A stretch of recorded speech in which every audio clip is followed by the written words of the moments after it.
పూర్వం ఒక ఊరిలో అహంకారంతో నిండిన అత్తగారు ఉండేవారు.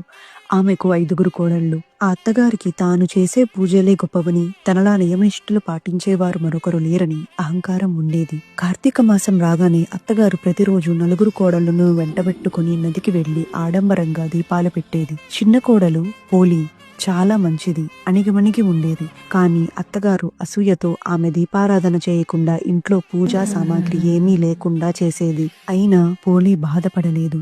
ఆమె భక్తికి ఏ ఆటంకం ఉండదని నిర్ణయించుకుంది. పత్తి కోసం పెరటిలో పత్తిని, దీపం కోసం పెరటిలోని మట్టితో దీపాన్ని చేసి, నూనె కోసం చల్ల చిలికిన కవ్వానికి అంటిన వెన్నను సేకరించి, బావి దగ్గర స్నానం చేసి, నియమనిష్టలతో నిస్వార్థ భక్తితో తన దీపాన్ని వెలిగించేది. అత్తగారి కంట పడకుండా ఆ దీపంపై మేదర బుట్టను బోర్లించేది.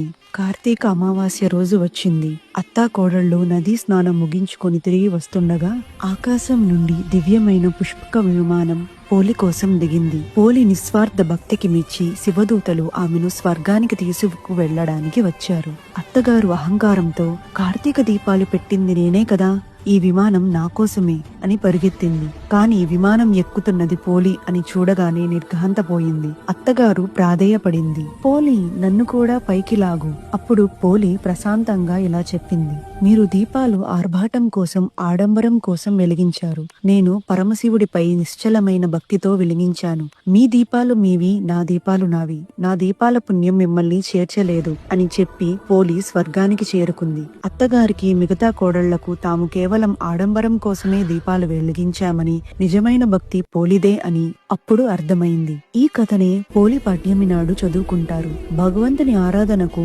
ఆర్భాటం, అహంకారం ముఖ్యం కాదు. నిష్కలమైన నిస్వార్థమైన భక్తి మాత్రమే ముఖ్యం.